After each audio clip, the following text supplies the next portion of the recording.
We came into Karvin 2 o'clock at night.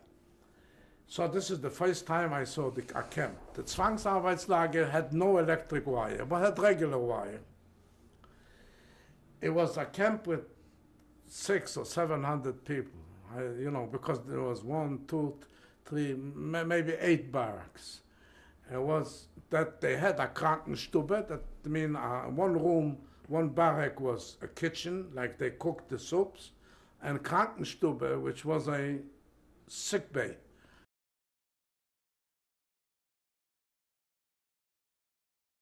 The camp was surrounded with barbed wire, as usually it is. The barracks were built new. We could smell, I remember smelling the pine wood, you know. The first time I ever, not met, but I've seen, the first time I've seen Russian prisoners. And they were in a shocking state, in an absolute horrible state. And as a youngster, I was inquisitive, curious what a Russian soldier looked like. We were walking up with whips and with screaming. Aufstehen, you know, cracking whips for start.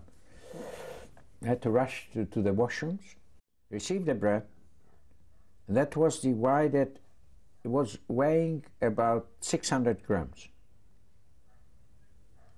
That's right, because we received 200 grams of bread. That was divided in 3 parts. That's all you got with black coffee, with some horrible coffee. So that was it. That's what you got for the whole day.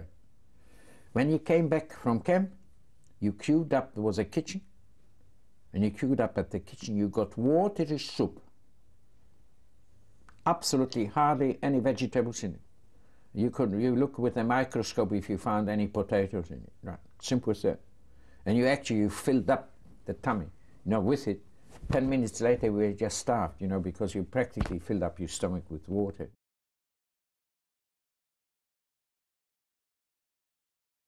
There was one Judenel tester, the oldest, the Jewish oldest guy.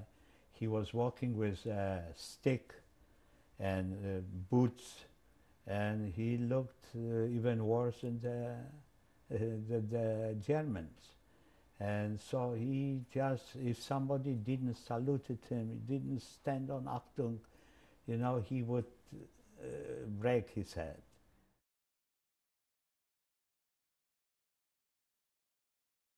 They're stepping down and they're looking at us, you know, walking sort of like overseeing the troops, you know, the new arrivals. All of a sudden, my dad taps me on the shoulder and he says, "Let me change places with you."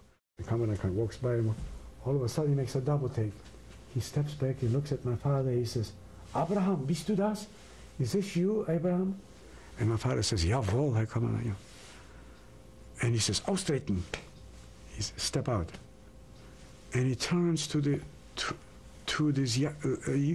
Jewish guy, to the Lagerälteste, and he says, "Mele, this is Abraham. He's a coal miner. We work together in the coal mines. I want him have special treatment here. No one lays a hand on him for about the first 4 to 6 weeks. Then slowly he got reassigned to another job, until they really gave him a hard job, and then the couple beat up on him.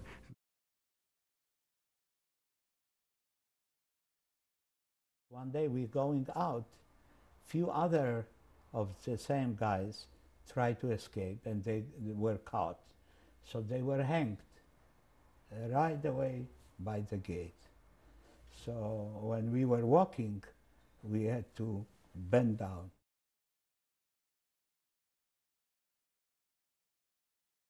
I was on night duty.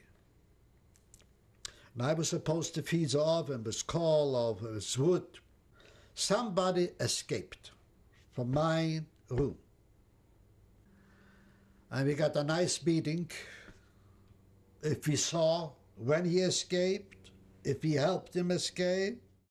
The following night when he came back from the outside walk to the camp, the gate opens up, a car drives in, and this boy steps out. He got caught someplace. He reenacted how he escaped, and that's where he was shot.